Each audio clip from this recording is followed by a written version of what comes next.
McKee.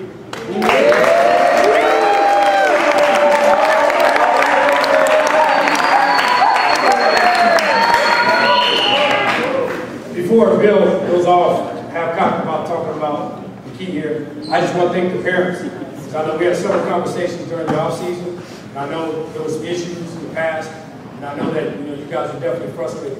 First thing I want to say that you got outstanding parents, my friend. You really do. Because I knew last year, because when we practiced next to you, you went all last year and never said boom, or never said a word about anything, with some of the things that happened last year. And man, I mean, that's, even if it was my kid, that's very tough to do. And that just demonstrates the type of character and the family that you have. And it really shows in him as well. So I thank you, I thank all you parents for trusting your kids with us. I'm just going to say a couple of things, and I'll let Coach Farnham talk about some of the things that he did for us throwing the football. When we had Mac again came out with Marshall during the summer for a few workouts with us. And I want to say within probably the first couple of weeks, we had our run offense installed with him, and we had our fronts installed with him. And in essence, it made it where when we went to Hell Week and we had to disappear, he would be able to run that offense just as well as any coach that was out there at the time. Very, very smart. The thing I like about him is you can't tell if we're up by 40 or down by 40. There's absolutely no emotion in him, and I really like that. I mean, he's a competitor who wants to win. He gets down on himself a little bit, but I've never seen him feel sorry for himself.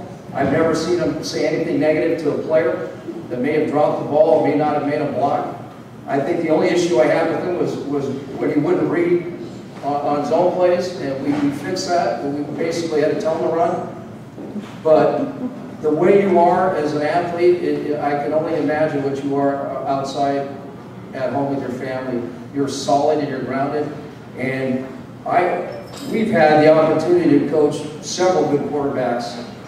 We had Hayden Gavitt, Michael Darr, and Robert Weber. And I'm telling you, you are in that elite group of quarterbacks. And I'm not just saying it. There's other people that are echoing the same thing I'm saying. I think that there's a bright future for you. Wherever you end up going, there's a bright future for you. Just keep working hard and keep plugging away.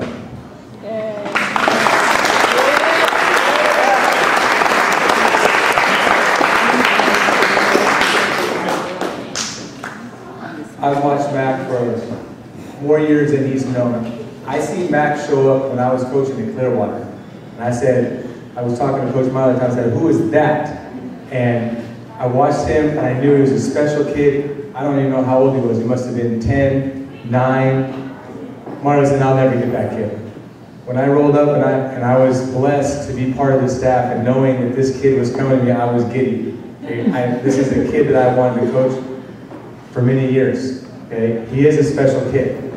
And just to show you how special he is, a couple instances is he's still a 12-year-old young man. He's very literal. And that's what I kept trying to tell Coach Murray was, if we make an adjustment, if we tell him what to do, it's almost robotic. He's going to do it. And he's very literal. He's growing in the game. But he grew, his football IQ grew. When I go home, and I play it very often, I don't know, I go home and I watch the Chino Hills game that we won the semifinals. But defense wins championships. But for us to get the ball on the 5 or the 10-yard line and waste 5 minutes all the way down the field, there's one throw in particular that will always stay in my mind.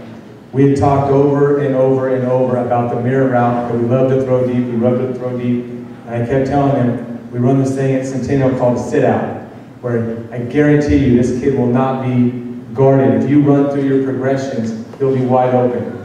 It was 3rd and 12, I think it was. We called mirror. I'm thinking we're throwing it down the field, and he throws the sit out.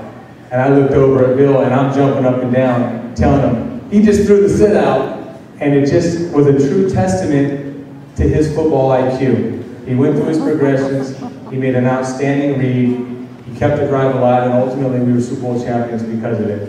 Special player.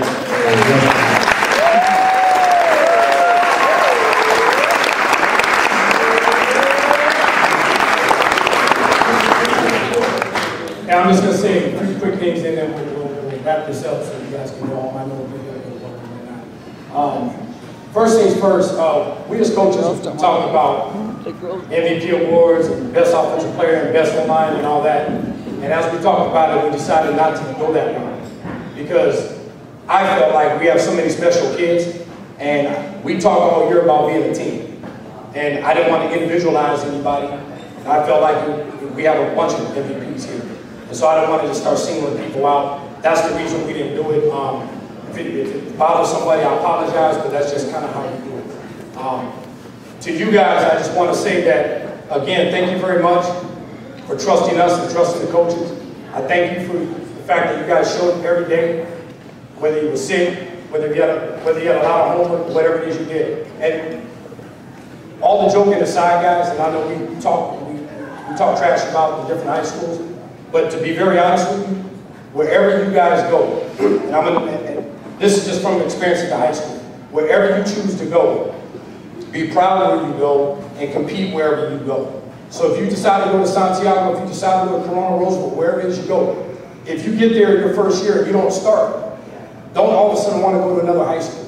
Stay where you go, finish where you go, and compete. Okay? Compete, compete. And if you don't start as a freshman, work harder than the next guy, come back and start as a sophomore. You guys understand what I'm saying? So don't start flopping high schools and play that game, because that's just an indicator that, you know what, that's possible that could happen in the real world. The last thing I want to say, guys, is whatever you guys do, man, you go out there and just make the Chargers proud, make us proud, make your family proud. And you know what? Walk with your chest up, walk with confidence, and whatever you do, guys, just work hard in school, please. Work hard in school and be productive citizens, so when we get old, you guys are the ones taking care of us, because I trust you guys. All right? Parents, thank you very much.